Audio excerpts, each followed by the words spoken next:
Thank you, Chris, and thank you everyone for being here. Again, my name is Heather Wiley. I teach sociology here at Shasta College, and I'm honored to be a part of tonight's event.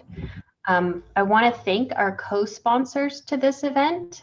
First, California Humanities. We've been partnering with them for the last few years to explore the relationship between journalism and democracy. Of course, the Shasta College Foundation has been absolutely essential in making events like this possible. So thank you everyone there. And finally, I'd like to thank the McConnell Foundation for their financial support for tonight's event. I'm going to introduce our panelists here in just a moment, but first a little housekeeping. Chris mentioned that this is a webinar as opposed to a regular Zoom meeting. So the webinar only allows panelists to be seen, not participants, in part because of bandwidth issues. Also, in terms of questions and comments, I will be monitoring those in the chat throughout tonight's discussion. So please go ahead at any point in the chat, make a comment, and I'll be sort of funneling those to our presenters tonight as well. Let's see, there was one other thing I was going to mention. I want to introduce our co-facilitators for tonight's event, and they're going to introduce Aaron Scott. So first, Chris Rodriguez, a history instructor here at Shasta College and also in charge of our Journalism Fellows program. So thank you, Chris. And I also want to introduce Jim Dyer, writing paraprofessional and a local journalist, and gosh, many other things, Jim. I was thinking of all the amazing things you do. So Jim and Chris are going to be our co-facilitators. I also want to thank Karen Wells and Tammy for being our ASL interpreters at tonight's event. So thank you, both of you. All right, I'll turn it over to you, Chris. All right, thanks a lot. And Aaron, are you there? I can see you're there, but hey, Aaron, wonderful, wonderful, wonderful. Okay, let me do some clicky so I get my cheat sheet out.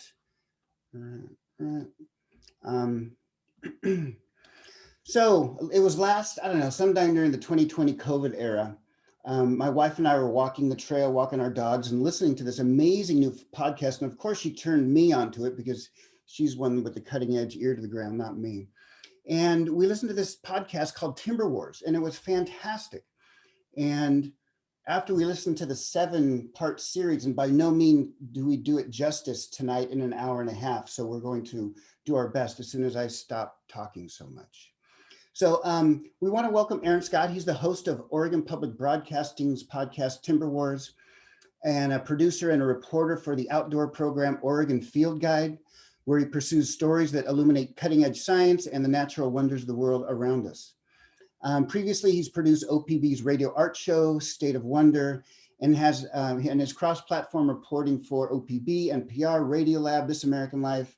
I can go on and on. He's got a master's degree from the Columbia University's Graduate School of Journalism, which is one of the nation's best, if not the best, journalism schools. But he's also got a bachelor's degree in religious science, right? A polymath we have here, I love it. He spent his childhood between the mountains of Colorado and the valleys of Oregon. And prior to journalism, I bet many of you will appreciate this. He spent a number of polyphonic years, what a great word, polyphonic, directing publicity for the band Pink Martini. And as I just learned 2 hours ago, the Timber Wars had just won the very prestigious 2021 McElhenney Award from MIT's Knight Science Journalism Program. MIT, that little college over on the Charles River in Boston, Massachusetts, right? They awarded Timber Wars this prestigious award, and it was the first time a podcast and not some other piece of journalism won. And finally, and hopefully I don't jinx you, Aaron, they're a finalist for the Excellence in Environmental Reporting from the Scripps Howard Award. So without further ado, let me turn it over to Aaron Scott.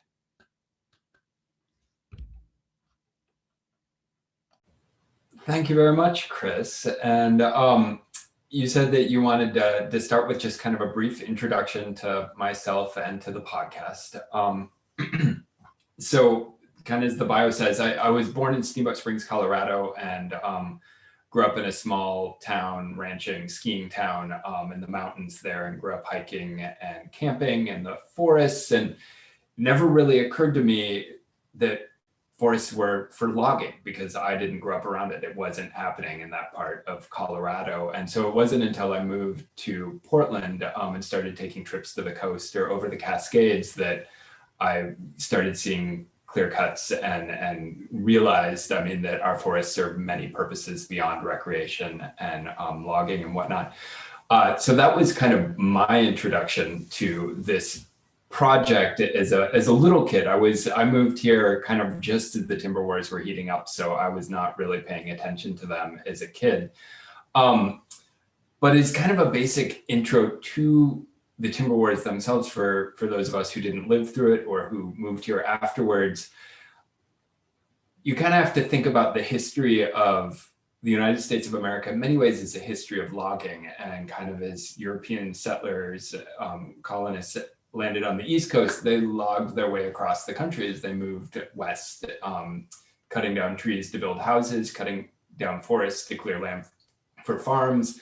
And so many of these forests, we don't even really remember them now. In the Midwest, around the Great Lakes, what's left is farmland. And as settlers moved west, they encountered the forests here in the Northwest and in Northern California that we all know as beautiful, beautiful places and home to some of the biggest trees in the world.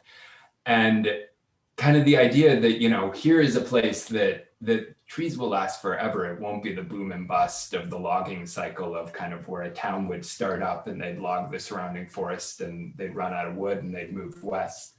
And so the plan really was kind of to cut our way through the old growth here, because for most of the 20th century, we saw trees as crops, and we would replant them and we would log and replant and create a renewable cycle.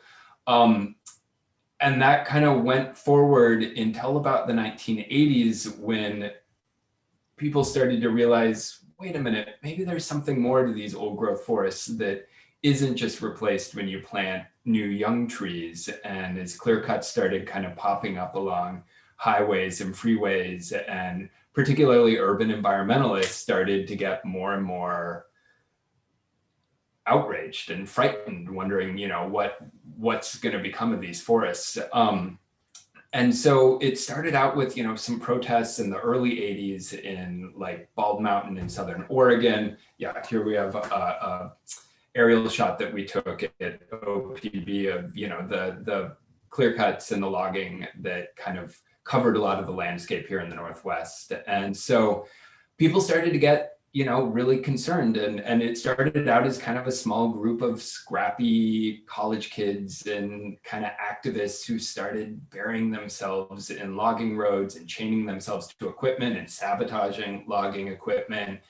And we kind of chose to start with a protest in 1989, which this photo is from, that became known as the Easter Massacre, because it was a timber sale that had been fought over in court for a number of years.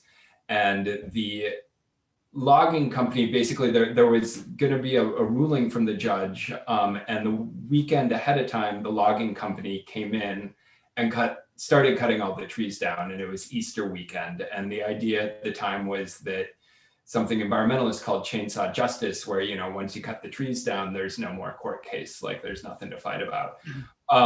And so we wanted to kind of tell this story from both sides to introduce the series. And we start with, I want to hear first play a little soundbite from one of the protesters, Katia Juliana, who had just graduated college. She'd never been really an activist. And like in many ways, I chose her and another protester she met, Tim Inglesby, because they went on to get married and to start their own protests, but also because he worked for the Forest Service and she wasn't really an activist. And they were kind of, you know, an example of people who kind of got involved in this just because they loved the forest and hated to see it disappearing. And so, Chris, if you want to play a little of Katia. Sure. And again, I really want to plug this 7-part series. We're going to be playing just a couple minutes, about 4 or 5 little snippets of clips. And it doesn't do justice to the depth and breadth of all these different stories. So there's a plug for supporting good journalism, as I'm just buying time so I technically get things correct.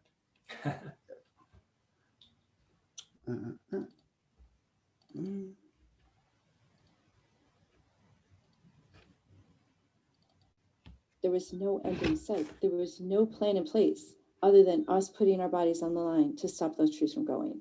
And it just came down to like, it's us or the forest will be gone forever.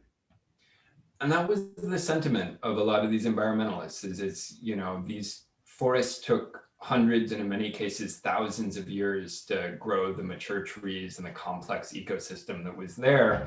And yet they could disappear in a matter of days. And so they felt like what they were fighting to protect was something that, you know, was in many ways irreplaceable, certainly for a long, long time.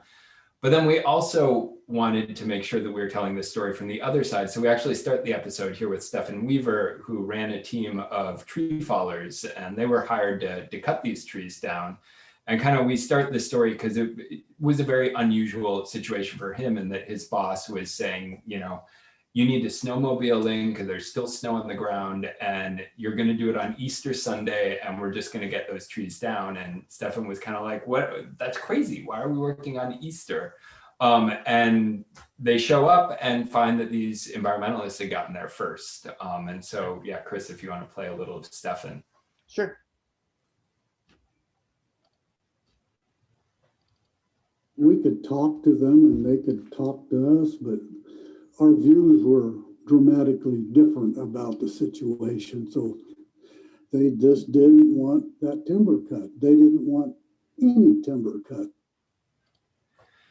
And so that, in many ways, I mean, the two of them sum up kind of the core of the series, and that the Timber Wars was not this battle between good and evil. It's very much this conflict between two very opposing worldviews of what forests are for. And kind of for Stefan and a lot of the timber towns and the people involved in the timber industry, these are a renewable resource. And the feeling is, you know, it's totally fine. We're going to cut them down and they're going to regrow. There's nothing wrong with that. And then to people like Katya, there was the growing sense that these are really complex ecosystems, and you can't just cut them down and burn them and spray them with herbicides and expect that what grows back is going to be the same thing. And so the Timber Wars then became, you know, this clash of worldviews that environmentalists really lost in the beginning and were having no success stopping a lot of these timber sales. They could kind of slow them down, but they couldn't stop them, in large part because there aren't any laws that protect trees and ecosystems for the most part. But there are laws that protect animals. And so kind of the big change in the like what really tipped the scales was that the environmentalists came across some science that was going on, where some researchers were discovering that there was this kind of motley reclusive owl that nobody had heard about called the northern spotted owl. And it only lived in old growth forests. And as those forests disappeared, it was disappearing. And there are laws that protect it, most famously the Endangered Species Act.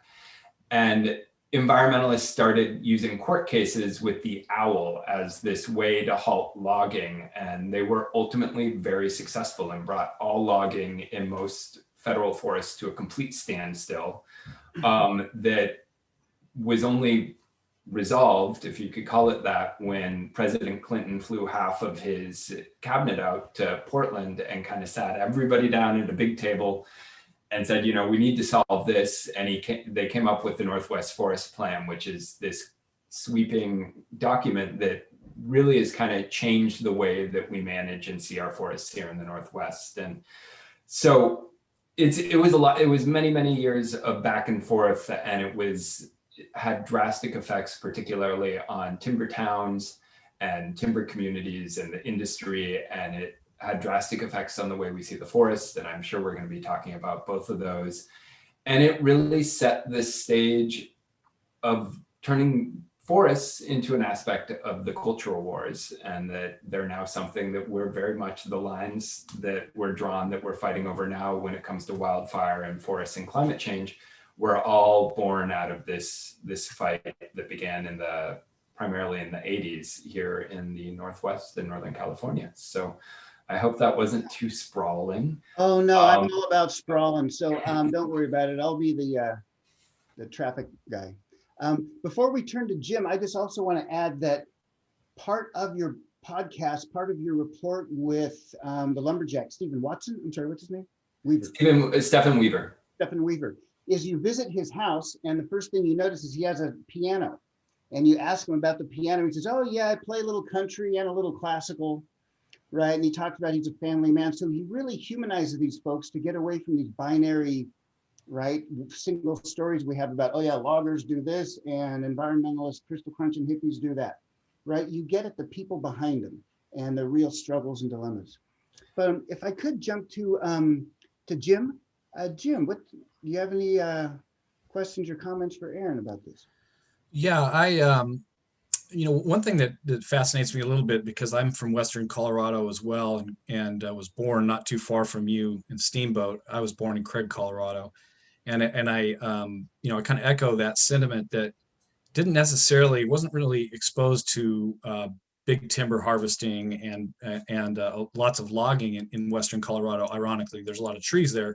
They're probably not as big and viable as they need to be for those kind of operations. But one thing I'm curious about for you as a journalist too, getting into this story and all the discovery that you did, I think in talking previous to the to this event, you talked about how your view of forest change.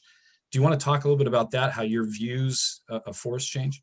Yeah, and this to me, I mean, it's I'll share my views, but in many ways, it's about how all of our kind of the collective view of the forest changed. And this is what really shocked me, because I kind of went to college and studied biology and ecology in an area where we are thinking about ecosystems and thinking about old growth. I mean, actually, in reporting this podcast, I accidentally stumbled across my middle school yearbook and found a page about where the national events page was the Iraq War and old growth and the fight over trees. So I grew up thinking oh, old growth is a thing.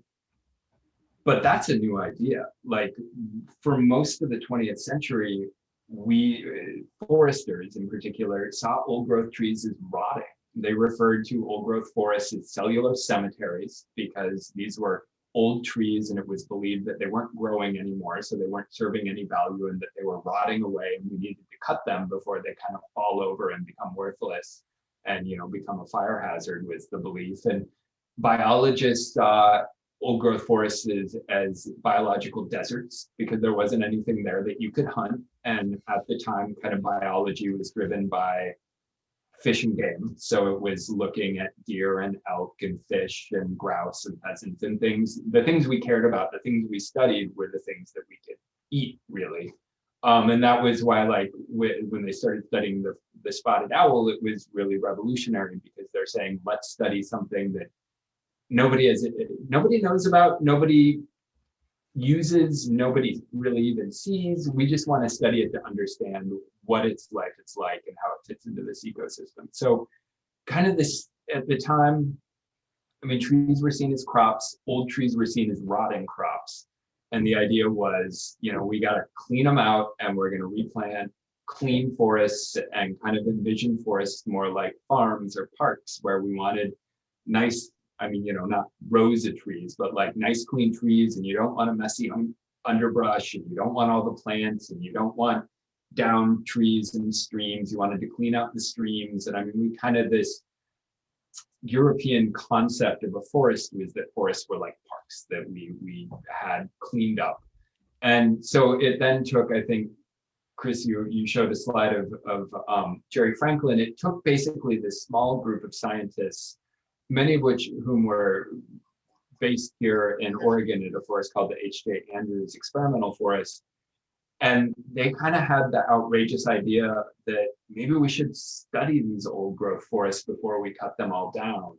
And they were the first people to kind of start looking at a dead standing tree and seeing, wait a minute, this actually provides a lot of habitat for woodpeckers and owls and other birds of prey and red tree voles, and then started looking at, rotting logs on the ground and saying, wait a minute, this actually stores a lot of water that prevents forest fires because it's like a wet sponge and provides habitat for salamanders and all sorts of amphibians. And so they really started to find this kind of complex web of life in which there was,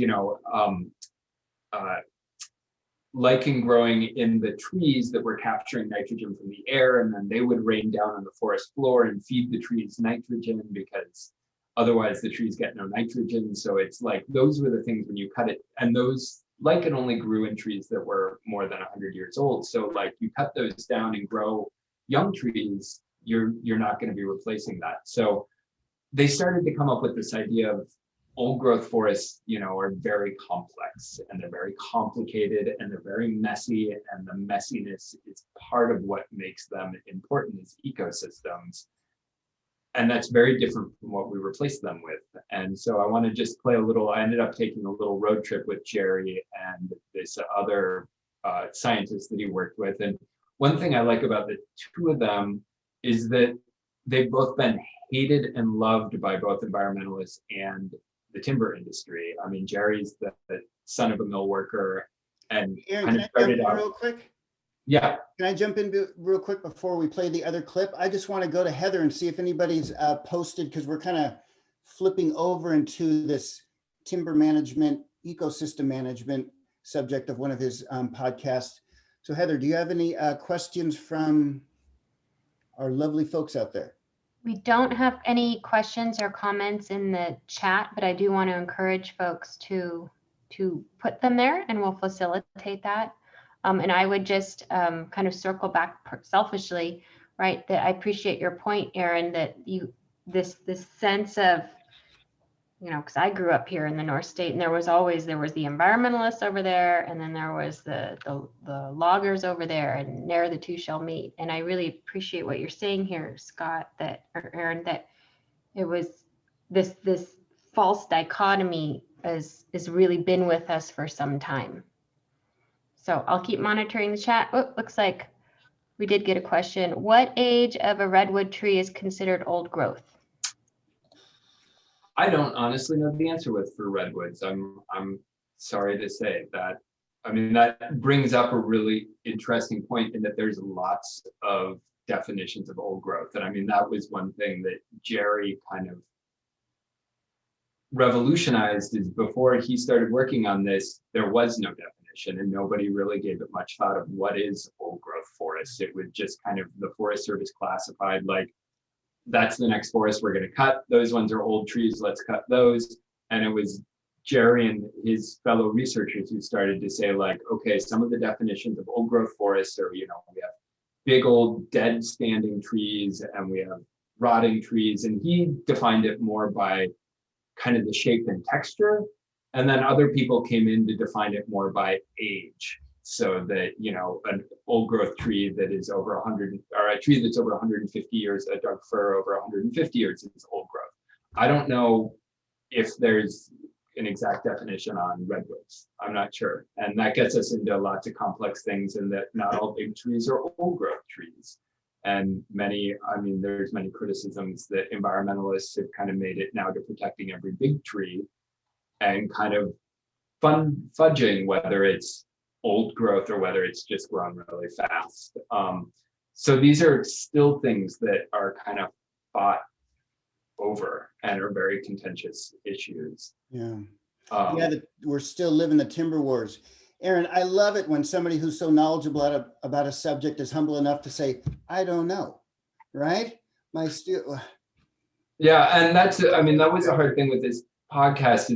This went on in so many places, and the fight was different down in Northern California and in the Redwoods than it was up on the Olympic Peninsula and Washington, and than it was in Oregon. There were so many different communities and so many ways this was approached, and there were environmentalists who tried to form bridges with people who worked in the timber industry, and there were environmentalists who were very antagonistic towards them. And so a spectrum, and to your comment that it's also, it's a false dichotomy, and that there are many, if not most, loggers who love the forest, and they hunt and they fish and they camp, and in many folks' opinions, they're caring for the forest in the way they know how and the way that their parents did. And then there's many environmentalists who think that there's responsible, sustainable ways to be logging. So it's a spectrum. And yeah, that's gonna be a great way how we'll be there in about 45 minutes talking about how these two sides have attempted to and compromised and learn to trust each other and have potlucks together to try to bridge this divide. But hey, I think it's a good time to go to Jerry Franklin now, this scientist who really revolutionized how the Forest Service looks at the land, right? Indigenous people have been looking at the land in complex ways for thousands of years, right up here. But since 1905, when the Forest Service was created, it was mostly timber management or wildlife game management. I'm sorry, like you said, game management. And only after Jerry Franklin and others really started to define the complexity of an old growth system. And I grew up I got hooked into this in the 90s. That's when my interest started. So I've always looked at it as a complex ecosystem. I'm not a biologist, but in my own very superficial amateurish way. So with that long-winded introduction, here's a clip from Jerry Franklin and Norm Johnson, we should say. And Norm Johnson. With Norm. Give Norm some love. Is that Norm right there? Yes, Jerry's the one always in the hat, the wide brim hat, and then okay. Norm's the other fellow. And is Norm Johnson is also a scientist of? Yeah, so Norm, they're an odd combo because Norm actually developed the program that the Forest Service used to calculate how much they could log. And so environmentalists for the most part hated Norm because he was the guy. It was a program called Forest Plan or Forplan, and it was kind of the big equation that the Forest Service could say, well, we can log this many million board feet this year and never run out because more trees will grow to replace it. And they can calculate, well, if we fertilize, can we log more and all that. So he and Jerry came from very different sides, and then they ended up kind of pairing up into this Sherlock and Watson pair who testified before Congress and started writing some of these really big plans that turned into the Northwest Forest Plan.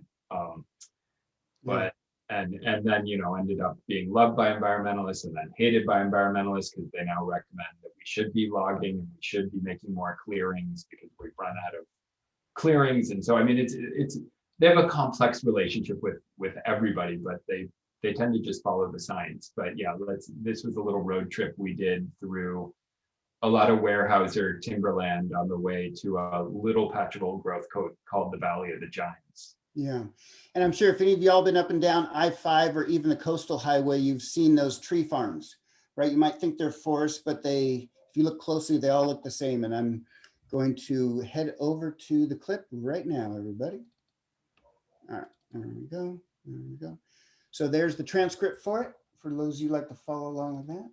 Today, they're taking us on a tour into the mountain range that runs along Oregon's coast, creatively named the Coast Range. Whoever said that money doesn't grow on trees wasn't thinking of the Coast Range. Out the window are tall, tightly packed Douglas firs. So it's jarring when Jerry says that what I'm looking at is not a forest. Jerry wouldn't call it these forests, right, Jerry? I would not call it a forest, no. So right now, I mean, I feel like most people would think this is a forest. We're driving through. You're not. You just happen to be driving through a farm in which the crop is a tree. So this bears the same relationship to a forest that a cornfield or a wheat field bears to a prairie.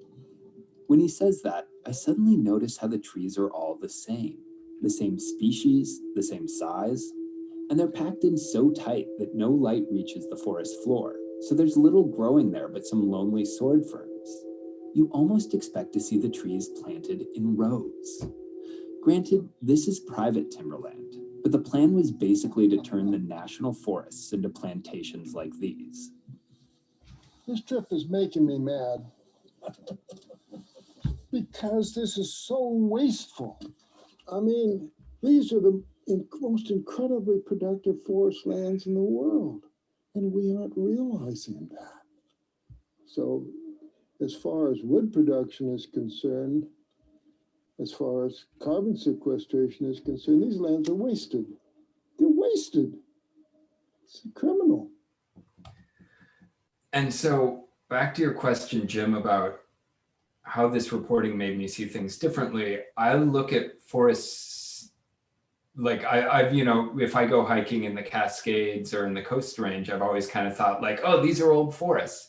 And I now see that most of them, are second growth, or in many cases third growth, and the plants that are on the ground are not necessarily the ones that were there or are there in old growth forests. And like I start to see just how much interaction we've had with these forests. And you especially on that road trip with Jerry, you could kind of see the edge of where we'd go from privately owned Weyerhaeuser land that was just trees and pretty much nothing underneath them except for a few sword ferns, into like BLM land, which was also young trees, but had a little bit more different plants growing on the ground. And then once we got to the old growth forests, which were completely complex places with huge trees and baby trees and really trees of all different sizes and little clearings and mossy dead logs. And so it made me just really understand most of the forests that we kind of look around us and are like, oh yeah, this is a great, it's a forest. They're different than old growth forests and the forests that were here before we really started kind of this big logging project. Thanks. History. Super interesting. You know what? Our audience folks are putting in some great questions. So Heather, do you have any questions from our audience members? We're getting some really great questions. So one of them was about your process, Aaron, and if you ran into any animosity from people you were interviewing about this long tension. I didn't. I mean, to be perfectly honest, I think the people who didn't want to talk to me just said no. And, I certainly had a number of folks that I tried to contact, particularly the episode that we really focus on Mill City, which is where a lot of Stefan's loggers lived, and it was the town nearest the Easter Massacre protests, and a town that was hit really hard and got a lot of national attention. George H.W. Bush at one time, called a dying timber town, which didn't feel very good to the people who lived there. There are some people I would reach out to there and they just, didn't respond or had no interest. But for the most part, everyone that I got to interview, I count myself as really blessed that I could call somebody up and they'd say, yeah, 20 minutes, I'm at home, come over, let's talk. So no, I had one. Stefan's son actually I went along with him. He's part of the Timber Unity group that especially, I don't know to what extent it's down in your guys' area, but is up here and has fought a lot of cap and trade legislation and has organized and in many similar ways the Yellow Ribbon Coalition that was happening during the Timber Wars.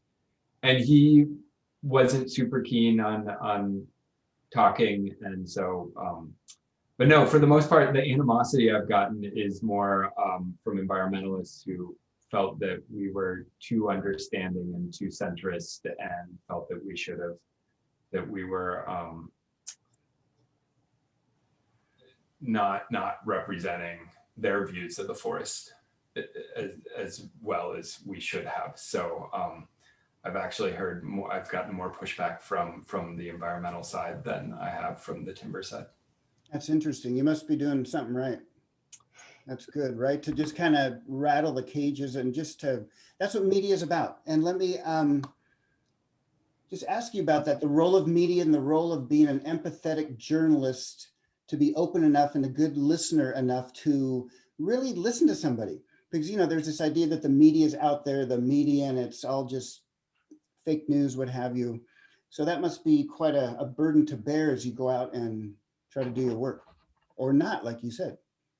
Yeah, and I think in large part, the TV program I work on, Oregon Field Guide, has made really strong efforts to report in rural communities here in Oregon and has a really strong following in smaller towns and rural parts.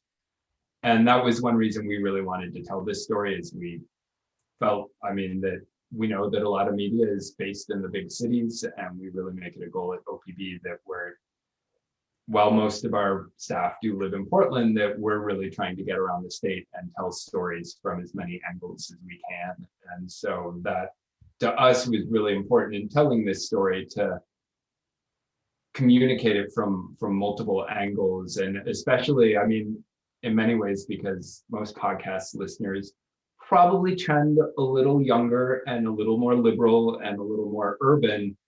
One of our big goals with the podcast was trying to get them to have some empathy on the side that they might not be sympathetic to, and people who self-identify as environmentalists to have more empathy for a lot of these towns and a lot of these people who work in the timber industry or work at a restaurant that caters to loggers, or I mean, there's so much, or work in the school that is funded in part by tax dollars that come from timber harvest, to see how much it costs a lot of people to have so much limits put on logging, basically to have logging slow down so drastically in national forests that people paid a price to protect forests that a lot of urban people have moved to the Northwest to recreate in. And they think, oh, this is the beauty of the Northwest. There are these big trees, not realizing that a lot of people paid with their jobs and pride in order to protect those trees. And I mean, maybe this is a good time to listen to Randy Moberg, who is one of the loggers that Mill City. Yeah, Mill City. Who? Yeah, we'll turn to Randy in a second, but there's a great question from a student. And this is why we invited you here, Aaron, to Shasta College, because we have this, right? I have uncles on both sides of this issue, right? And I think many of us folks here in the far north state do, as you do in Oregon. So a question is from a student: is it possible to refurbish old growth spaces, or are they gone for good? And that it looks like we have that both and I think Skylar asked the same question. Can we fix or replant old growth areas? Yeah. And that, I mean, yes, trees grow. The question is how long it takes to get back to that phase. And that's one of the things that Jerry gained a lot of criticism for from environmentalists, is that he came up with this idea called new forestry, or now kind of known as ecological forestry, where it's the idea that in some of these second growth plantations where all the trees are the same size, there are things that we can maybe do to speed up, not necessarily, we can't make them suddenly be 100 years older than they are today, but we can help speed some of them growing bigger. And that's kind of more selective logging, where you'll hear foresters talk about skips and gaps or clumps, where, we kind of log a little, we try to basically mimic a forest fire that is not a massive catastrophic forest fire, but a more kind of historic forest fire, where it'll burn a little clump of trees here and then leave another clump of trees completely untouched. And you'll thin out some of the, these densely packed, particularly the young little trees, start to thin some of those out so that there's only a few of them. And then those trees will get more sunshine and more water and more nutrients and will grow a little bit faster. So there are ways that kind of foresters have developed, that the theory and the idea as we kind of study it is that, yes, we kind of recreate the conditions of old growth forests, where you've got a couple really big trees and then a couple really small trees and then some clearings, and you start to kind of recreate that through logging. And that, of course, is highly controversial, and there's many environmentalists who feel like nothing we do is going to make nature perform better. And then there's also many parts of the timber industry that uses the idea of thinning as an excuse to go in and just cut the really big trees and leave the small trees. And that, unfortunately, doesn't really help the forest, because those small trees are the ones that are likely to burn in a fire. The big trees are the ones that provide shade and cool the forest. So without them there, the forest dries out more. Without them there, they also create these kind of basically canyons for wind and fire to go through. So, I mean, there's different opinions on how to do this. But there are, I mean, a lot of people who believe that, yeah, we can cultivate kind of the traits that turn into old growth forests, or at least make forests perform like they're old growth forests when it comes to animals like the spotted owl. And of course, it's also, I mean, it's different when we're talking about a dry forest versus a much wetter rainforest like up here in Western Oregon. But yes. So the answer is yes, but it's controversial about how exactly you do that. And controversial, and it seems like to demand patience. It seems like some of us are trying to think 7 generations ahead, like Native Americans say, and woo, that next stock portfolio doesn't like 7 generations ahead. Jim, unless you have something, we're going to move on and talk about Mill City, in which Aaron goes and visits this town decimated by the ending of logging, and just talking with some loggers up there, or former loggers. Okay. I'll put it in presentation mode now, everybody. Okay. There's Mill City. And any other brief intro, or you pretty much set it up, right, Aaron? I mean, yeah, so Mill City is a small town here in kind of the Central Cascades, and the name says it all. It was a town that it started around a really big old sawmill. I think, Chris, you might have had a historic photo in there. And the canyon, it's in the Santiam Canyon, is at the heart of the Willamette National Forest, which was the biggest timber producing forest in the country. Like, the Willamette National Forest provided, more timber than any other 4 national forests combined. So, I mean, this is the heart of big, fast growing old Douglas fir country. And it was the site of the protests that we started with. And then was the site of a number of other protests, and eventually firebombing at one of the ranger stations, and the media really descended on this area. And so it became kind of this a ground zero of this fight, and this shift in like a celebration of logging culture. And I started the podcast with the Johnny Cash song, the Lumberjack song. Okay. That in American, kind of the American mythos, the logger is right up there with the cowboy, and, is like this romantic Paul Bunyan-esque figure. And then that changed for a large part during the timber wars, and during this kind of big national campaign in which environmentalists were able to, some intentionally and some accidentally, basically said, we need to protect these trees, and kind of the loggers or the blame. And so that's what one of the loggers that I spoke with, who is cutting at the protest we start with, his name is Randy Moberg, and he comes from, I think he's 4th generation, he might be 5th generation logger. And so let's listen to what Randy said. I actually had my kids come home, and when they were really young, and say, well, my teacher said, you're a bad man, you killed trees. And I mean, that was the type of thing that went on. It got to be so bad that way, that people, you kill trees, it was almost like you were afraid to say what you even did for a living.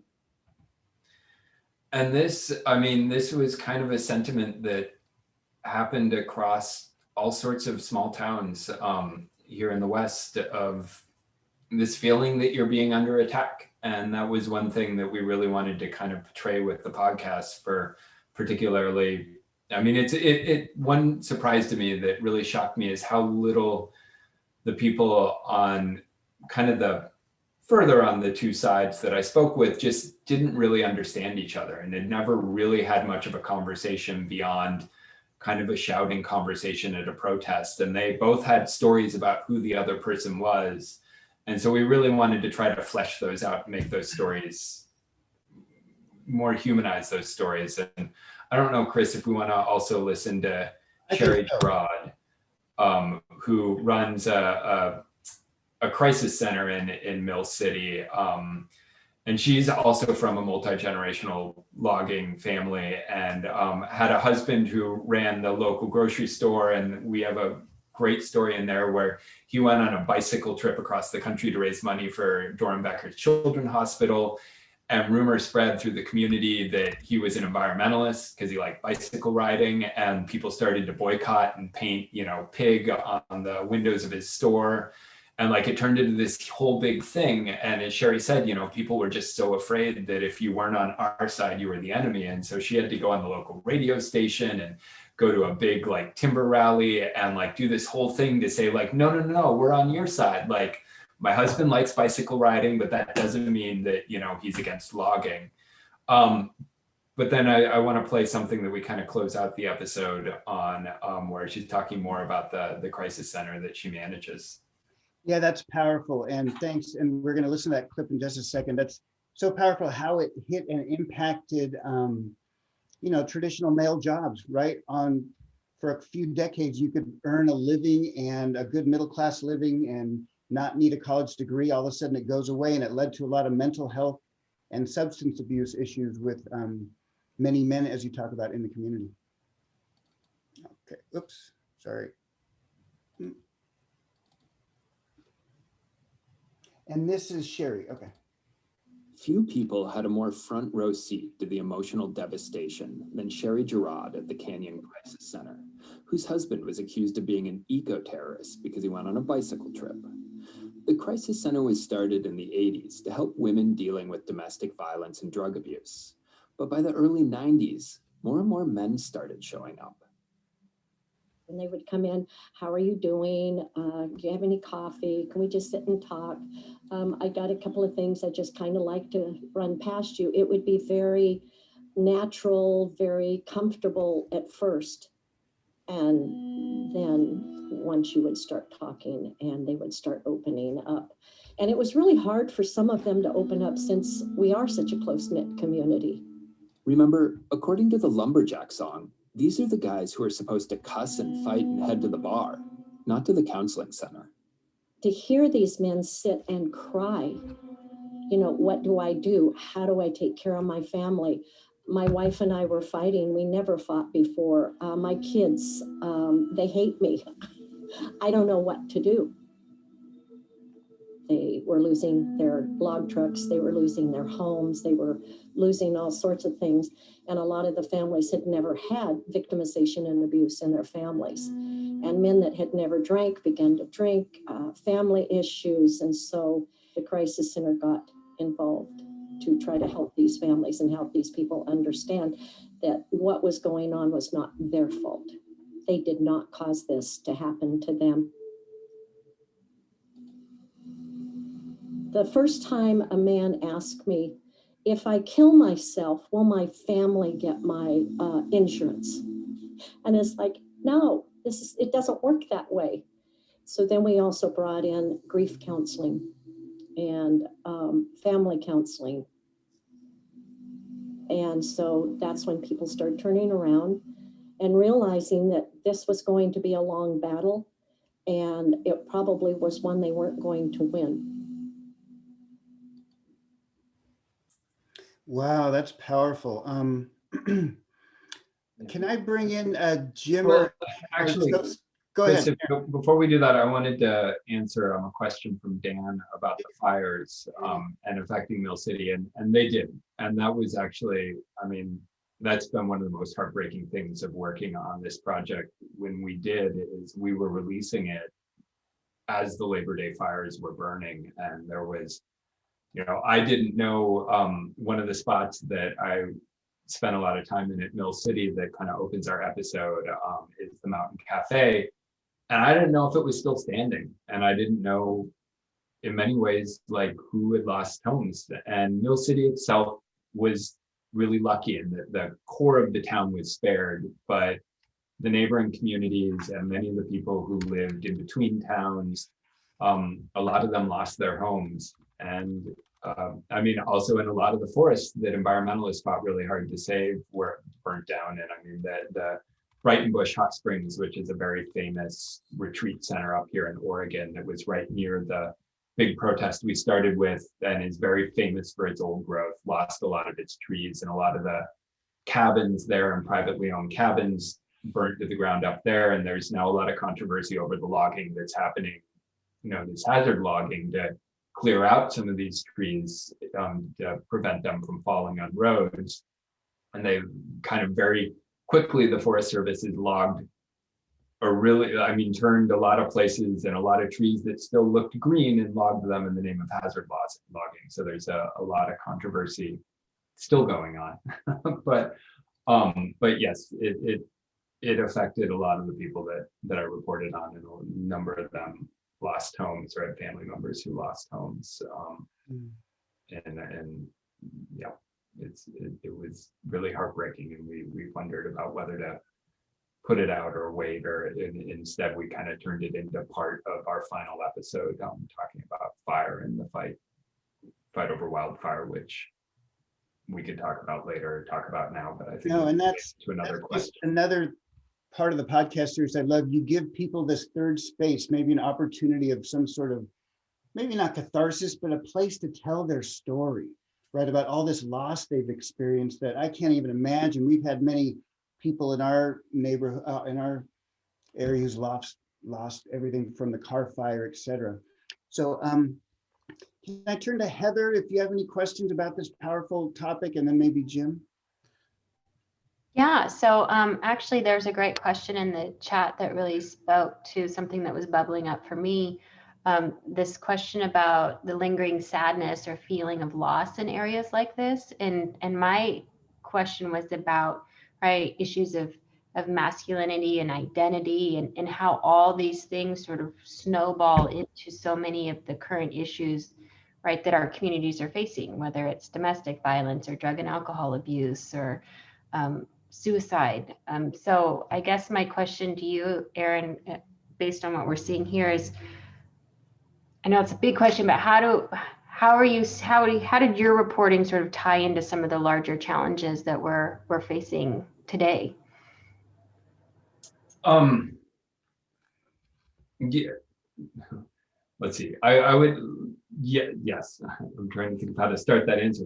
I would say that, I mean, yes, the loss is absolutely very, very real, and the feeling. I mean, Sherry will talk your ear off on the challenges that her community has faced since then, and that drug rates have gone up drastically, and that, especially kind of starting in this time, homelessness went up, of people living in the woods, kind of camping, and that, you know, now is their town has begun to shift. The Mill City has become partially a retirement community, and it's actually growing. I mean, many of these towns for many years after this shrank, and people would move away looking for jobs elsewhere, and that affects how much money goes to the school, and the schools suffer, and the timber companies that, you know, had funded the sports teams kind of started to close down. And so, I mean, the effects were across the board of psychological and social, kind of the rich social network really became started to fall apart. I'm losing my weaving metaphor. It became untethered, and that the economy has really suffered, and that led to a lot of lingering problems that still exist. And some communities were really good at adapting, and you look at a place like Bend that is pivoted into being this outdoor recreation focused town that is now growing, you know, faster. I think it's in the top 5 communities as far as growth in the country. And like towns like Astoria or Ashland, or that have kind of been able to turn themselves into more like arty, touristy towns. And then a bunch of towns that weren't able to pivot. And so a place like Mill City has now become a bit more of a retirement community or bedroom community for Salem, which changes the social nature of the town. At the same point, we did want to explore that there was a lot more to this than just the spotted owl and the timber wars, and that an important piece is that as many jobs were lost before the spotted owl lawsuits as were lost after them, because the timber industry was undergoing a lot of changes that were affecting other industries like manufacturing, including automation, so that a job at a mill that used to take 7 or 8 people can now be done by one person, and logging, where one person driving a feller buncher machine can do it, the work of, you know, 10 or a whole team of loggers before. So there were already jobs disappearing due to that. There was jobs disappearing due to a huge recession that happened in the early 80s that kind of spurred the industry and the mills to adapt and change their technology. There were once thriving timber unions that kind of got squashed during that time because timber companies were able to say, hey, look, we're going to move away unless you kind of give in to our demands. So, and then there was there was a big fight over exporting logs overseas and international competition. So there were all of this confluence of all of these economic factors going on even before the spotted owl entered the equation that caused huge losses of jobs. So it's all kind of tied up, but unlike other industries like mining or manufacturing, where it tends to be kind of unions and workers against the people who own the companies, in this case, kind of the spotted owl swooped in and sucked up all the blame and then got pinned, kind of was given responsibility for all of the job losses and all of the ways that towns were affected by this, when in fact there were so many other things happening that would have happened regardless. And so the owl and environmentalists kind of brought timber workers and timber company owners together because they had a shared enemy now. But in some ways, or in a lot of ways, it's kind of the timber workers who lost out there because some of the company owners were able to log old growth and make a lot of money as quick as they could before the lawsuits. And so it's a very complicated equation that we tried to get into, and I feel like we barely scratched the surface. Right. It's the Timber Wars podcast series could go on, and maybe you can interview our great logging instructor, Dan, who's just put in the chat a great question. Geez, we should have had him as a panelist. All right, Dan, next time. So Dan's question from the chat is, have you had a chance to talk with folks after this past 2020 fire season? If so, have you noticed a change in the thought about how logging or timber harvesting may be potentially changing? Do you see a change in the narrative and philosophies about logging? And it just so happens, Dan, this is what we're shifting into our next thing moving forward. But Aaron, I'll let you go ahead and take that question from Dan. So I've talked to some people. I've not been able to really reconnect with as many people as I'd like to, because I kind of had to move back to my day job on Oregon Field Guide. But the people I talked to and the reporting that I have been able to do, sadly, kind of showed that the fires, the recent fires really are kind of inflaming the timber wars. And I mean, in talking with, I've especially talked to a number of politicians who are like, we're afraid that we're entering timber wars 2.0 and that this fight is going to break out just as bad as it was before. And it's the folks that I spoke with at Mill City. I mean, oftentimes one of the first things they said is, the reason these forests burned is because we weren't logging them anymore. And there's the idea that the forests had become overgrown, and that back when there was loggers in there, they were putting the fires out and they were on the ground and they were cleaning out the forests, and the forests were less likely to burn, which isn't really backed up by the science, especially in places like the Beecham Creek fire around Mill City, where you see that clear cut and timber plantations burn just as bad, if not hotter, than kind of the national forests that we haven't been managing for decades. And so and you can look at maps of most of these fires and see that,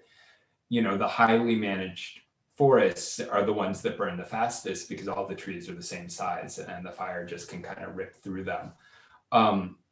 But you could see it in Donald Trump's comment about we need to be in there raking the forests, and him kind of blaming all of these fires on the lack of logging. And then you have folks more on the environmental and science side saying, no, this is climate change. These are a lot of factors. This is a century of suppressing wildfire. And we've kind of primed these forests by putting out fires for so long that they're now these tinderboxes ready to go up. So sadly, in our highly divided age, it seems these fires, if anything, have reignited the divide, or have just maybe put forests back on the national agenda in a way that they haven't been on in many, many years since the timber wars.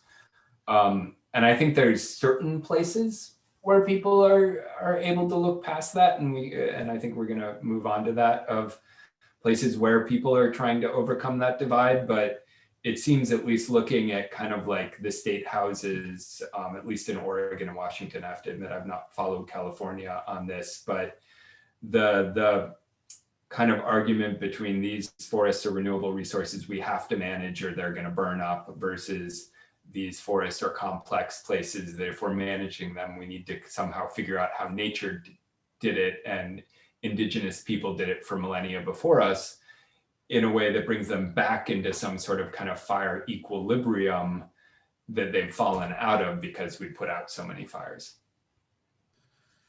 Wanted to ask a question from Elizabeth Waterbury. I want to know more about approaching people who are entrenched in an ideology. As a climate activist, I want to be having discussions across the aisle, which kind of fits in with what you're discussing. What have you found to be effective? What's been the best way to reach out and start conversations? And that's, I don't know, Chris, if we can move on to the Blue Mountain Forest Partners, because that to me is kind of, we closed the podcast with this story of this forest collaborative group, which are these groups that have popped up kind of all around the place that are trying to sit down different stakeholders, people who work for the government, the Forest Service and BLM, people who work for conservation, environmental groups, loggers, and people who operate mills, and kind of try to figure out ways that we can manage the forests together.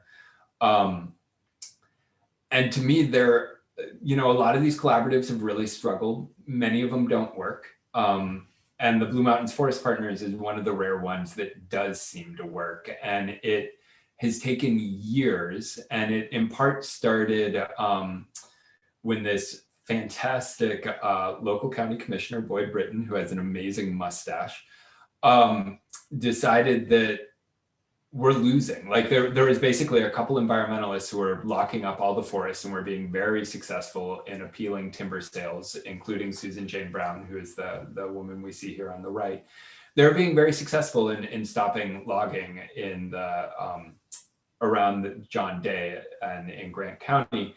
And Boyd kind of realized, like, we can't win in court. We need to work with them.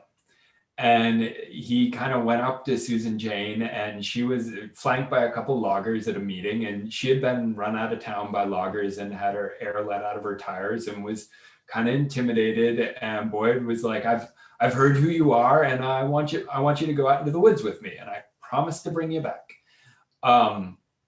And it was him kind of saying, like, you know, look, we have nothing to lose. We got to work together. And Susan Jane saying, sure, I'll meet you, let's talk. And them kind of starting this conversation and touring around the forest. And it was really hard at first. And I mean, there are a lot of especially local folks in the John Day area who would leave. And I want to play a little clip from Boyd of the argument that he basically had to use over and over again to get these guys, because it's mostly male loggers, back to the table.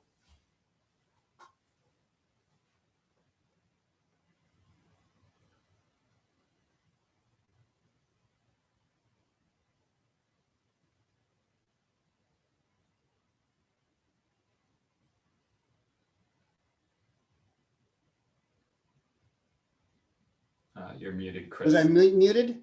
Yeah. Okay, man, that's the first time that's happened. Usually at the first 5 minutes that happens. Okay, take two. Boyd Britton.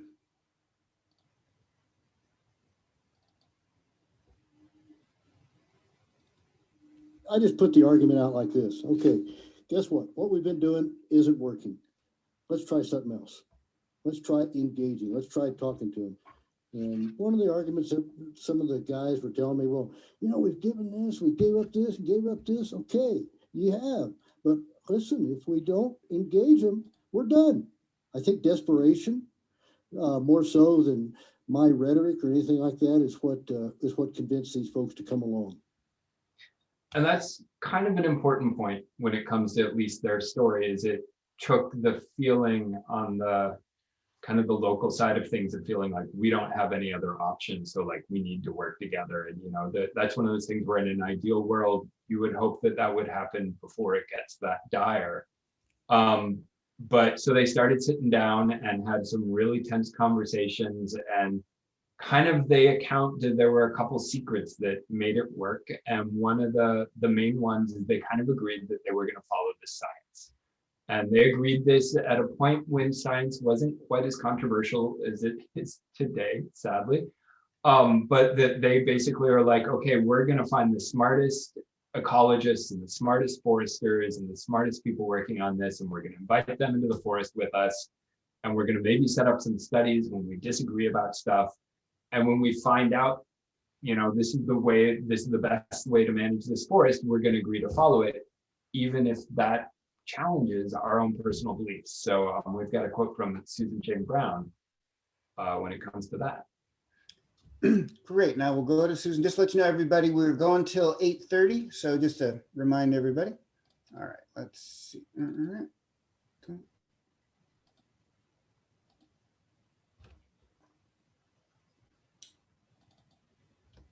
The more time you spend out looking at this stuff, and the more the science can inform what we're seeing and provide an explanation for what we're seeing, I think the more willing many of us in the environmental community have been to have a conversation about, okay, chainsaws. Yeah, I think we're going to need some chainsaws out here. What are we going to do? And on the other side of the equation for the community, they're getting more comfortable with talking about fire, certainly prescribed fire. We need a lot more of that, but we're also going to have to manage wildfire, because you look at these forests and they're out of whack. And given climate change, it's not going to get any better on its own.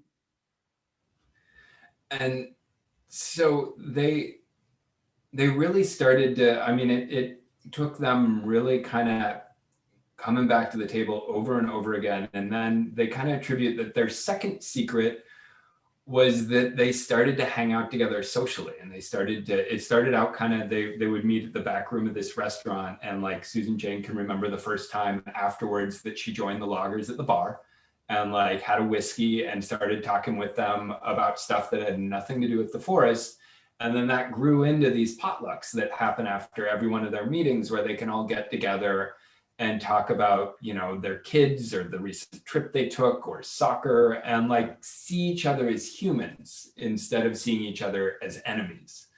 And it really took years and years of that. But along the way, they got to this point where they had trust and they got to know each other. And now it was really amazing. I went out with them as they were kind of doing this research looking at salvage logging, which is when you go into a burned forest and log some of the burned trees. And environmentalists hate this because these trees provide habitat for a lot of things, particularly woodpeckers. And of course, for a lot of timber communities, the idea of letting perfectly good wood that just burned rot is like watching money rot on trees. Money that would help your community. And so it's kind of, the logic is like, why would we let this good wood go to waste? And so they agreed, they couldn't agree on if salvage logging is okay. So they set up a study and said, great, we're going to log different plots of burned trees or burned forests at kind of different levels. And then we're going to study how woodpeckers behave over 4 years. And like along the way, kind of discovered that most of the woodpeckers did okay at a certain level of logging. And that means that now the environmentalists will kind of, the next time a fire comes along, are more willing to say like, okay, we're okay with a logging sale that will log it at this rate because we've studied it and we know this is acceptable, and we're not going to fight this in court.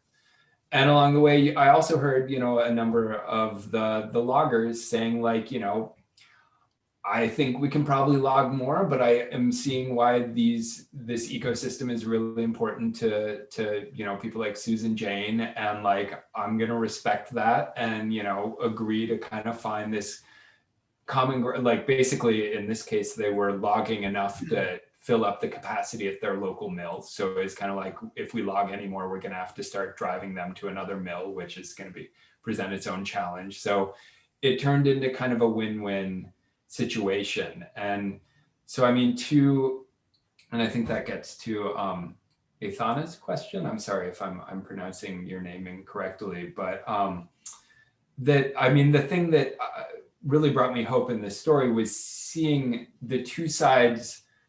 In some ways they talked about internalizing the other side's opinions. So it's like, well, if Susan Jane's isn't there, Zach one of the loggers maybe will speak up and be like, well, I know Susan Jane feels this way about this situation, so like we should introduce that perspective into this conversation before we move forward. And so it's like, you know, they respected each other enough as people, and they respected their relationship, that hopefully the next time there's a crisis, they can work past their differences to manage it together. I mean, they also were all very frank of like, this could fall apart at any time, and like, it's always delicate and it's a lot of work. And that's one thing that struck me as to, it's hard for them to be a model because it very much took very particular people working very hard in kind of the right situation. And like, that is something that has to be recreated in every town with a different group of people. It's not so easy for, you know, the federal government to be like, okay, we're setting up these collaboratives in this place, this place, this place, and it's all going to work. Like, it really takes hard work by people on the ground, which I think got to another one of the questions of, but I think Elizabeth's, that like, it really seemed like the places that I found were effective in kind of crossing the divide were the places where people were talking to each other on a very human scale locally. And that was something that didn't happen in a lot of the kind of early days of the timber wars, because it was a lot of environmentalists who didn't live in the communities where they were protesting, although there were certainly many local environmentalists living in rural towns, and there were many communities that face their own divides. But there are also a lot of people like Katya who came in from kind of the neighboring city. And then B, there was this sense of, if we don't, I mean, as Katya said in her soundbite earlier, you know, if we don't throw our bodies on the line now, these trees are gone. And it's like, when you talk to someone like Susan Jane Brown, she'll tell you, or at least she told me, like, we had to stop the logging, and then we can start to work back to create some sort of compromise. But like, there was just, didn't seem to be that willingness to compromise when there was still massive amounts of logging going on. So in some ways, it's kind of like you had to turn the spigot off to then get to a spot that is tolerable for both sides to be able to talk to each other in certain situations. Was Susan the one who came out after a vacation? I don't know if she was backpacking, and then Yes. You want to share? And that, to me, like, that was like the shining success of the Blue Mountains Forest Partners. Is so they've been working together for, I think, about 10 years, and Susan Jane was backpacking in, I think, Yosemite, and she comes back, she gets a phone call from one of the people in the collaborative who ran the local mill, saying, we're closing. We just don't have enough timber to stay open anymore. Like, we're going to shutter the mill. Sorry. And like, for Susan Jane, you know, on some level, like, for an environmentalist, you could say like, oh, that's a great win. Like, if there's no mill, there's nowhere to sell trees, therefore people are going to stop logging. But for her, there were two things. It was one, these mill workers are my friends now. Like, this guy who called me, he's my friend. These loggers are my friends. I don't want them to lose their jobs. I don't want this town to kind of wither up because this mill is the biggest employer in John Day. Like, this is important to me that these people keep their livelihood. And then B, especially in kind of the dry Eastern Oregon forests, like, that are overgrown, she realized like a lot of our restoration work involves a level of logging, and for it to be paid for, we need to be able to sell those trees to a mill. Like, that a lot of the kind of commercial thinning that we've talked about that will kind of return these forests to a more historical state is funded because many of the trees can be sold, and that kind of pays for then cutting all the really small trees that aren't worth any money. And so she's like, our collaborative is going to dry up and blow away if this mill closes. And so she kind of pulled in her big gun environmental contacts and Senator Wyden and Nature Conservancy, I think, and you know, a number of big kind of conservation groups and Forest Service people.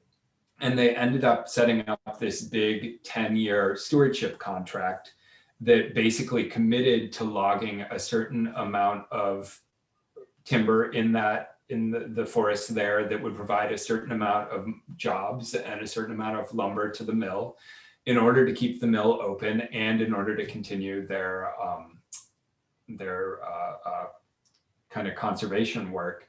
And so, I mean, that if there's a model there, that's kind of one of them. This was very much a compromise of people working from all sides to say, what's a way that we can guarantee enough lumber that's going to keep the mill open, keep these companies going, and allow us to do forest restoration work. And in some ways, that was something that the Northwest Forest Plan was supposed to do and kind of failed at doing in many ways, because environmentalists have been very successful in stopping really any logging. I mean, it's the logging on federal land has dropped 80 to 90%. And the Northwest Forest Plan was actually supposed to provide about 1 billion yards of board feet a year, and it's never gotten close to that. So it was supposed to be a compromise like that, but in part because something we get into the salvage logging writer, there was a lot of backlash against it, and it never really had a chance to succeed before kind of both sides turned against it. But yeah, so I guess the Blue Mountain Forest Partner, the stewardship contract that they got in the Blue Mountains there is an example of kind of two sides working together to both make the forest healthier and the local economy healthier. Yeah, I'm wondering, as you dive into a story that's this big and sprawling and complex, if that is if that's something that can leave you with a sense of hope a little bit. And it seems like, you know, we're so quick to go into these warring factions, this divide, but there's a prime example of, like you said, maybe a model for moving forward is, you know, where both sides obviously have to give a little bit to make this make it work.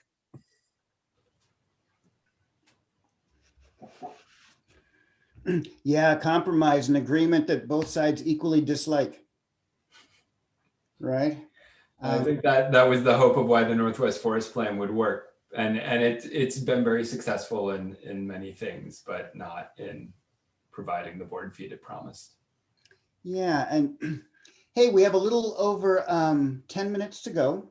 And I'm going to challenge any of my students to ask a question. Please do show off. Okay. So Heather, I don't know if you got this from a member, but she just wonders and gives you probably one of the hardest questions. What can be done on a policy level? But you said earlier, it's like state to state, but on the other hand, federal, or even one of your new, let me just share my screen. So a couple of the bonus episodes that Aaron recently put out was about the private forests. I'm sorry, the private lands and all the timbering on the private lands. I'm sorry, I lost my words. Yeah, privately owned. Another one about wildfire. So please check out these bonus episodes that were recently put out. So how can we fix this problem, Aaron? Help us fix it. So I'm a journalist, so I hate giving prescriptions. I mean, it's I want to kind of report on people and what people say, but I have a hard time being the voice of what we should do.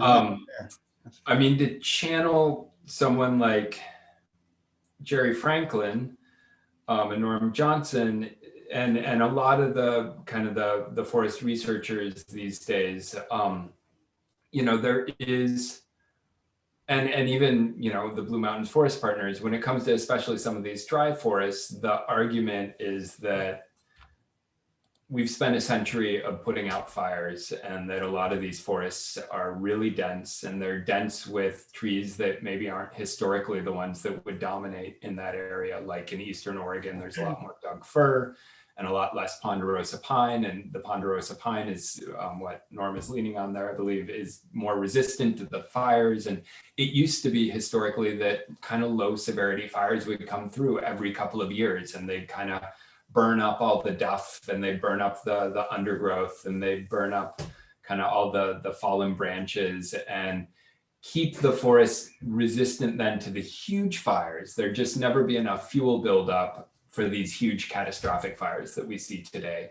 And so the idea is that we could be doing that, and that the way we should be managing our forests is going to potentially involve, in many places, chainsaws, as Susan Jane Brown said, to get out a lot of the smaller trees, many of which aren't worth anything to the timber industry, so they don't tend to favor them.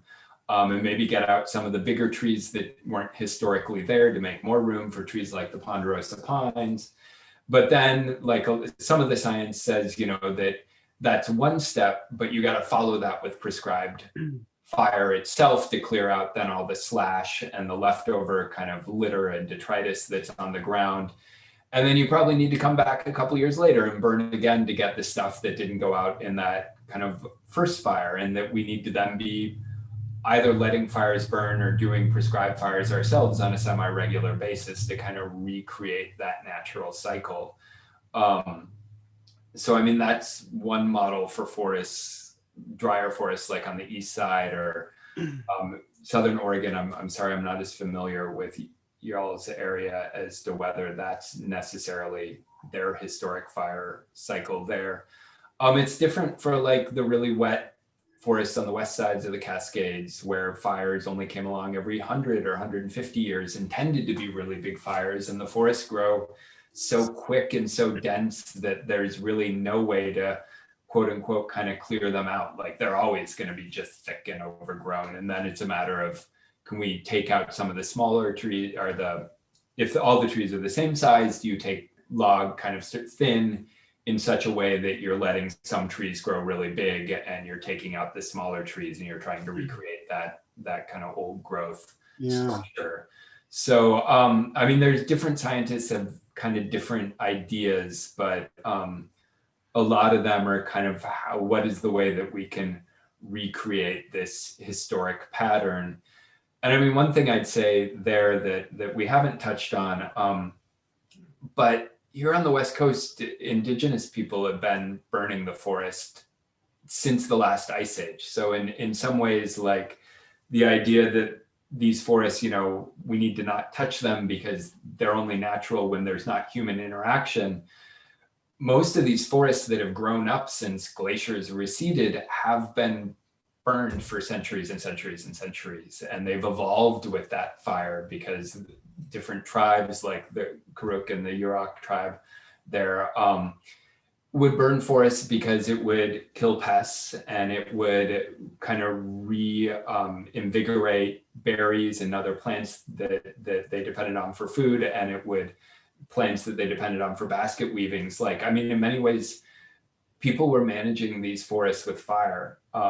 And so it's like, it's hard to say, we should not touch them and let them be natural, because the question is, well, what is quote unquote natural when they've evolved with humans? So the question is maybe more like, is there a way that we can return to that practice and the way these forests evolved until we started putting out fires and then doing really massive clear cuts and spraying with herbicides.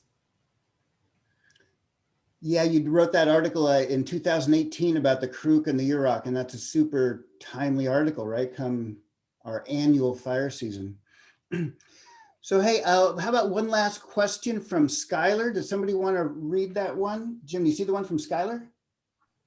I do, yeah. And these are kind of the last three there are kind of pointing to the future. What's the future forestry look like?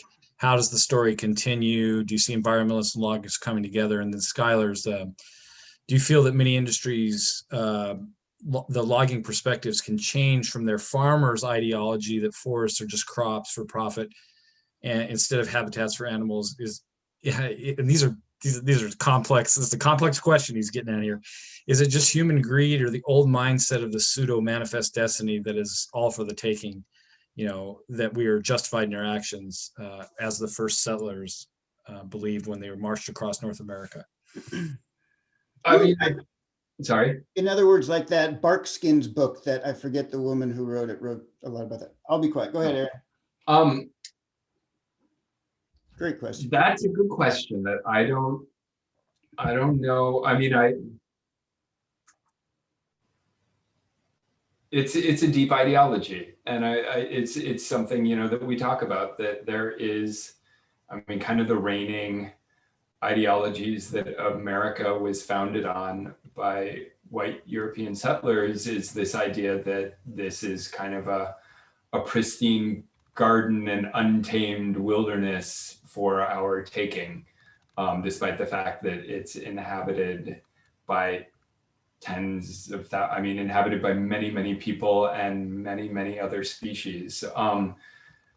So that's a big political thing if that were to change. I mean, that is a very deep American story. I think there are places, I mean, there's a lot of smaller privately owned timberlands here in Oregon, Xena Wood Products and Hyla Forests, where they're trying to manage their forest land in a really sustainable way. And in some ways, it's going back to a previous generation of timberland owners. I mean, one thing Jerry Franklin told me is that if, I forget the name of the original Weyerhaeuser, the man who started Weyerhaeuser, but if he saw the way that Weyerhaeuser managed forests now on these like 30-year rotations, he'd roll over in his grave, because when he was logging, you'd grow trees for 80 years because that was the way that you kind of maximize their growth, and you log them at 80 years. And that, of course, is also better for carbon sequestration. It's better for habitat. And we've kind of gone into shorter and shorter rotations. So there are definitely timberland owners on smaller scales, although there are some bigger ones like the Collins, I forget the full name of their company, that I think are kind of in the Northern California, Southern Oregon area, that are trying to think about how can we manage our forests in a way that they will be here for centuries in a healthy way for our children and grandchildren and grandchildren's grandchildren, and in a way that will maximize carbon sequestration, habitat, and wood production. So there are people absolutely doing that. And the question is whether that's a growing movement or whether right now our timber industry, I mean, a lot of these corporations have become real estate investment trusts and insurance companies. And so much of our forest land has been kind of aggregated, is that the right word? Condensed into the ownership of these massive corporations that have a fiduciary mission that they have to maximize the profits of their investors. So like even if they wanted to manage for sustainability, you know, that they can argue that like our job is to maximize our quarterly returns.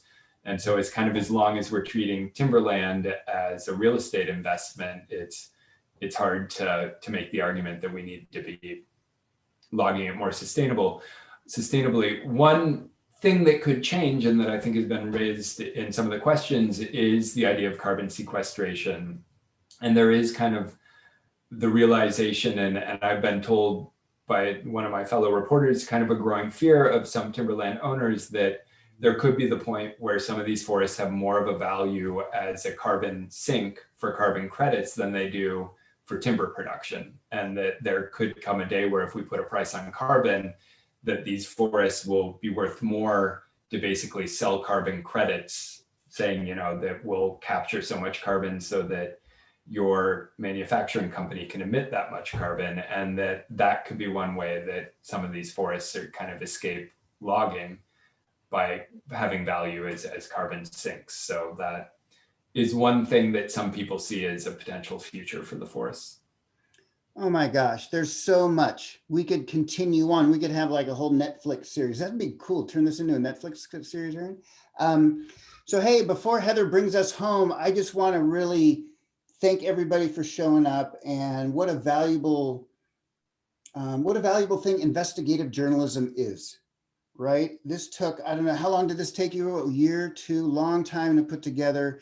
And if you value investigative journalism, support it, right? Support it, because if you're not paying for journalism or news, you're the product, right? So support investigative journalism, please. Okay. Heather, you want to take us out? You stole my thunder. That's what I was going to go out on. So redundancy. Remember, us professors like redundancy. Do it again. So I just want to thank you personally, Aaron, for taking the time to connect with our community, right? These themes are so relevant right here in our backyard. I want to congratulate you on the awards to your amazing work. We are excited to follow your success. I really want to thank everybody that did join us tonight. Incredible questions in the chat. I hope this spurred further conversation. And to second Chris's point, do support local journalism, right? These are the stories that matter to us, right? Where the rubber hits the road, literally and figuratively. I want to thank, again, the McConnell Foundation for supporting this event. I want to thank California Humanities for their incredible support of our students. And also, of course, the Shasta College Foundation, which has just been there every step of the way. I also want to thank our sign language interpreters, Karen and Tammy. Thank you so much for being here tonight. And finally, I want to thank Jim and Chris. Thank you so much for all the work that you've done to make this event happen. This has been recorded and it will be up on YouTube shortly, so be on the lookout for it there. And finally, I put it in there many times. Please check out Aaron Scott's podcast series, The Timber Wars. You will absolutely, today was just a tease for what the incredible work that you've done, Aaron. So thank you so much.